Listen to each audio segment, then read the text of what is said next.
ഇന്നലെ ഉച്ചയ്ക്ക് 1 മണിയോടെയാണ് പാർലമെന്റിൽ രാജ്യസഭയിൽ വഖഫ് ബിൽ ചർച്ച തുടങ്ങിയത്. അങ്ങനെ രാത്രി 12 മണിക്കൂറിന് ശേഷം പാർലമെന്റ് കടന്നിരിക്കുകയാണ് വഖഫ് നിയമ ഭേദഗതി ബിൽ. 12 മണിക്കൂർ നീണ്ട ചർച്ചയ്ക്കൊടുവിലാണ് ബിൽ രാജ്യസഭ പാസാക്കിയത്. 128 അംഗങ്ങൾ ബില്ലിനെ അനുകൂലിച്ചപ്പോൾ 95 അംഗങ്ങൾ എതിർത്ത് വോട്ട് ചെയ്തു.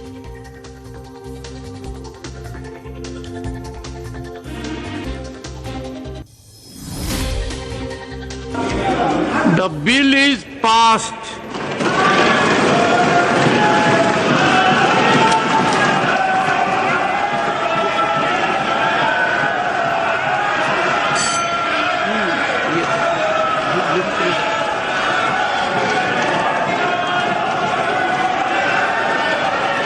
Let the lobbies be cleared.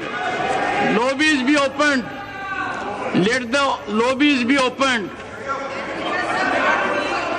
I shall now put the motion regarding consideration of the Musliman Waqf Repeal Bill 2025 to vote. The question is that the Musliman Waqf Repeal Bill 2025 as passed by Lok Sabha be taken into consideration. Those in favor will please say aye. Those against will please say no. I think the ayes have it, the ayes have it, the ayes have it. The motion is adopted. We shall now take up close by close consideration of the bill. Close to stands part of the bill. Those in favor will please say aye. Those against will please say no. I think the ayes have it, the ayes have it, the ayes have it. The clause number 2 is adopted. Clause 1, the enacting formula and the title stands part of the bill. Those in favor will please say aye. Those against will please say no. I think the ayes have it, the ayes have it, the ayes have it. Clause 1, the enacting formula and the title are adopted. Here Ragesh, News Desk-il വിവരങ്ങളുമായി. Rakesh, good morning. കഴിഞ്ഞ 2 രാത്രികളും പാർലമെന്റിന്റെ 2 സഭകളും ചൂടേറിയ ചർച്ചകൾക്കാണ് സാക്ഷ്യം വഹിച്ചത്. അങ്ങനെ രണ്ടാമത്തെ കടമ്പ കൂടി കടന്നിരിക്കുന്നു രാജ്യസഭയും. ഇനി രാഷ്ട്രപതിയുടെ ഒപ്പ് മാത്രമാണ് ബാക്കിയുള്ളത്. ഇന്നലെ എത്രത്തോളം പല ദൃശ്യങ്ങളും നമ്മൾ പല സമയത്തായി വരുന്നതൊക്കെ കണ്ടു. ഉച്ചയ്ക്ക് 1 മണിക്ക് ആരംഭിച്ച ചർച്ച ഇപ്പോൾ പൂർത്തിയായി. എങ്ങനെയായിരുന്നു ഈ ഭേദഗതി ബില്ലിന്മേലുള്ള ചർച്ച ഇന്നലെ നടന്നത്?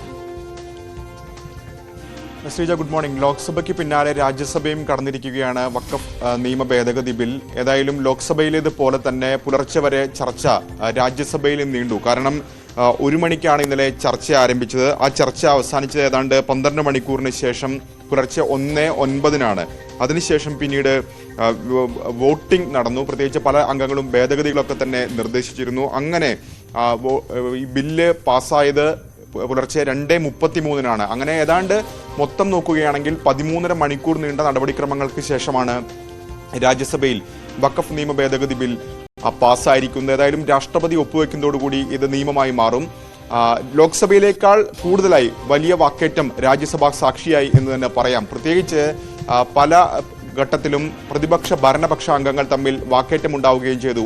കേരളത്തിൽ നിന്ന് ജോർജ് കുര്യൻ സംസാരിക്കുമ്പോൾ കേരള നിയമസഭ കൊണ്ടുവന്ന പ്രമേയത്തെ അദ്ദേഹം വിമർശിച്ചു. അത് കേരളത്തിൽ നിന്നുള്ള LDF UDF അംഗങ്ങളുടെ പ്രതിഷേധത്തിന് ഇടയാക്കി. പ്രത്യേകിച്ച് ഈ കേരള നിയമസഭ പാസാക്കിയ പ്രമേയം അത് മുനമ്പം ജനതയ്ക്ക് എതിരാണ് എന്ന പരാമർശം ജോർജ് കുര്യന്റെ ഭാഗത്തുനിന്നുണ്ടായി. അത്തരം വിമർശനം അദ്ദേഹം ഉന്നയിച്ചു. മാത്രവുമല്ല, കോൺഗ്രസും CPM-ഉം മുനമ്പം ജനതയെ അവിടെ നിന്ന് ഒഴിപ്പിക്കാനാണ് ശ്രമിക്കുന്നതെന്ന് അദ്ദേഹം പറയുകയുണ്ടായി. മാത്രമല്ല, ഈ പ്രമേയം അസംബന്ധമാണ് എന്ന പരാമർശം വലിയ ബഹളത്തിനിടയാക്കി. ഇതേ തുടർന്ന് അദ്ദേഹം ആ വാക്ക് പിൻവലിച്ചു, അർത്ഥശൂന്യമെന്ന് തിരുത്തുകയും ചെയ്തു. അങ്ങനെ വലിയ പ്രതിഷേധങ്ങൾക്ക് സഭയിലിടയാക്കി. ഏതായാലും കേന്ദ്ര സർക്കാർ ആവർത്തിച്ചത് മതസ്വാതന്ത്ര്യത്തിൽ ഇടപെടുന്നില്ല എന്ന വാദം തന്നെയാണ് കേന്ദ്ര സർക്കാർ ആവർത്തിച്ച് കിരൺ റിജിജു ആവർത്തിക്കുകയും ചെയ്തത്. മറിച്ച് വഖഫ് ബോർഡുകളിൽ സ്വത്തുക്കളിലൊക്കെ തന്നെ ആ വിഷയങ്ങളിലൊക്കെ തന്നെ സുതാര്യത ഉറപ്പാക്കാൻ വേണ്ടിയാണ് ഇത്തരമൊരു നിയമനിർമ്മാണം എന്നുകൂടി അദ്ദേഹം പറയുകയുണ്ടായി. മാത്രവുമല്ല, പ്രതിപക്ഷം കൊണ്ടുവന്ന പ്രധാനപ്പെട്ട ഭേദഗതികളിലൊന്ന്